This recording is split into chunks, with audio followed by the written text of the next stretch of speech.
All right, guys, so today we're making something a little bit different. Another dessert. This is something you can make at home quickly and easily. You probably already have all or almost all the stuff there. We're making 1946. I'm cutting Amanda off. 1946 peppermint patties. Amanda, take it away. Right. So peppermint patty, you know, the first thing people think of is York peppermint patties. I think of peppermint patty off Charlie Brown, but that's okay. Okay, so we have, we're gonna be using powdered sugar and a lot of it. Like we're talking like 5 cups of powdered sugar here. Diabetes special. Sweet condensed milk and some peppermint extract. So these 3 things are what our dough is gonna be made out of. And then we have some almond bark here. Now you could probably use chocolate chips if you want to. Dark chocolate's gonna be the better way to go with this.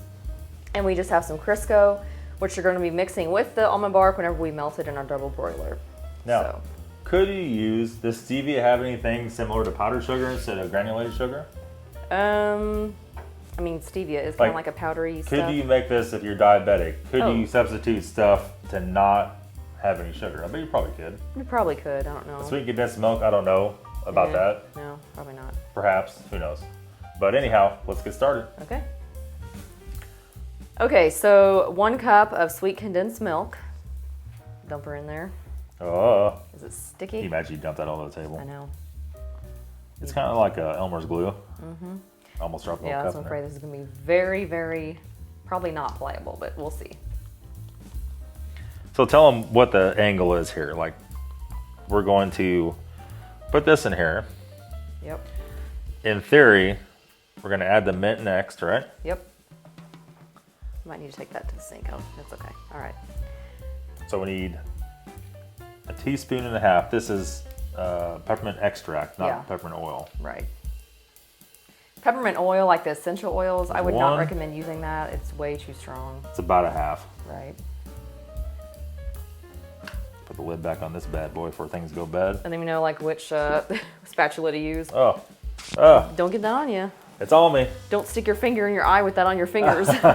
Okay, then we're gonna slowly add 5 cups of powdered sugar. And now while I'm adding, I'll let you stir it up. Yeah, go ahead. Try not to spill it all over the table.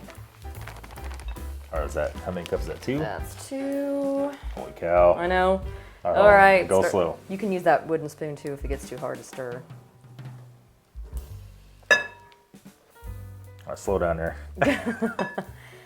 I just do not see how this is gonna be, I don't know, we'll see. All right, keep going.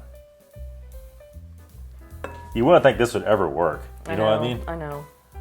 But. Tell me when to add more. Oh gosh. Let me change utensils here. That was a little too dangerous. All right, go ahead. Okay, so that was 2. Holy cow. Whew. 5, you said? I know. You know what? Do you want to only do 4? Well, let's see. It probably goes by consistency of the This stuff. doesn't matter, but. All right, hold on. Before you dump that in there. We got to get the. I know. So I can't do that. There's some muscle behind it. Put this to the side over here. You know, it's crazy. Stuff you get in the store, you don't ever realize how much sugar is in a lot of that stuff. I almost forgot we have to put a little bit of powdered sugar on this cutting board when we roll it out. I'm gonna take my ring off because we are gonna have to get our hands in there because I forgot you have to form it into a ball. Okay. I'll have gloves if you want that. It's probably a lot better. That's all right. So I'm just gonna sprinkle some powdered sugar over here real quick so it doesn't stick. Got to get a leaf blower in this place and clean it. Okay, so I'm going to just try to form this into a big ball with my hands. Boy, this is so crumbly. I don't even know. Okay, so I finally am able to get it into a big ball in my hands after we added some more powdered sugar. No big deal. Boy, it is so sticky, man. Okay, so after adding a little bit more powdered sugar, and I did spray my rolling pin with some nonstick cooking spray, I think we can finally start to roll it out. Okay, so we're just trying to get it to the point to where it's the correct Consistency. Yeah. It was either like very wet or crumbly, and you just have to keep adding powdered sugar on it to keep from sticking. Okay, so a little change of plans. Instead of using our mason jar lid, we're gonna use a shot glass. Grab that out of there before it glues itself back in. Boy, this is some sticky stuff. And the person thinks, oh, it's so easy, but then you remember it's not flour, it's sugar. Yeah, exactly. Big difference. Actually, that works much better. And we do have that sprayed with non-stick cooking spray.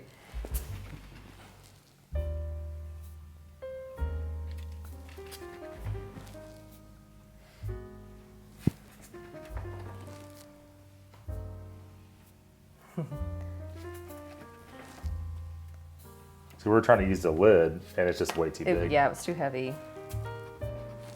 And you got to remember, this is candy, like not a cookie, so we do want smaller. Okay, so we have our first cookie sheet full. We're gonna put them in the freezer for about 20 minutes and get them hard before we dip them in the chocolate. We're gonna keep going, we're gonna keep cutting out and fill another cookie sheet full. So we'll be right back. Okay, so we're gonna double broil this thing. Let's just start off with putting, like throwing rocks in there. Start with 4. Yeah, yeah. We have it where it's almost boiling, but not quite. And when that starts to melt in there, we're gonna add 2 teaspoons of shortening. 2 teaspoons of Crisco. We're gonna put it in now, that way it's not scorching our chocolate. Okay guys, so that was a little bit disastrous there. Man, you have to move really quickly. And my recommendation again is do not put shortening in there, but okay. Like before, like you said, when you do pretzels are hard. Yeah, this is just exactly. like a clump of candy you're trying to roll in. A clump of sugar that's gonna melt as soon as it hits hot, so. We got one more rack to do. We're gonna put this in the freezer and go get our other ones. Okay, so we had to change it up. The double broiler was not working out with that exact stuff. And that is the same chocolate. Look at the difference in it. Oh my gosh. So all Amanda did was put this in the microwave.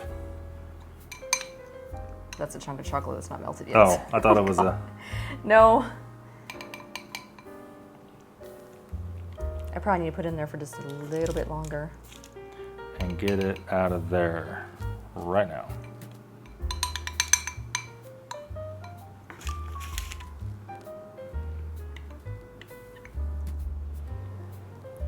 Okay, we're running out of chocolate here, so we're gonna do the best we can.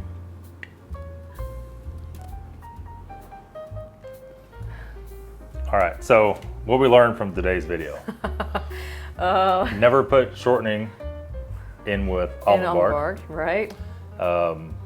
Chocolate chips don't melt like almond bark. Sugar melts in hot chocolate. Yeah, so these have been in the freezer. They're nice and cold. Let's see. And the ones we did without the shortening are real nice and smooth. These look like brownie bites. Well, let's see.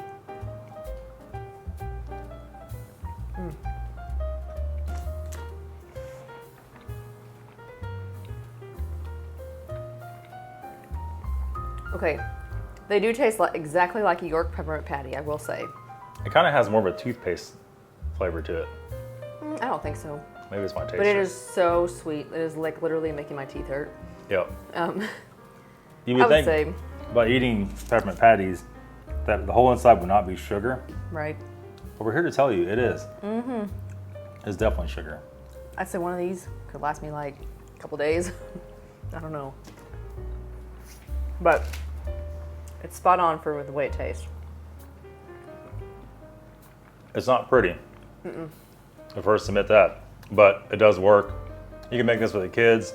Don't put shortening in it. Don't use a double broiler. Put it in the microwave in a bowl. Yeah, melt your chocolate in the microwave bowl. Any chef watching this is going to lose his mind. We said that.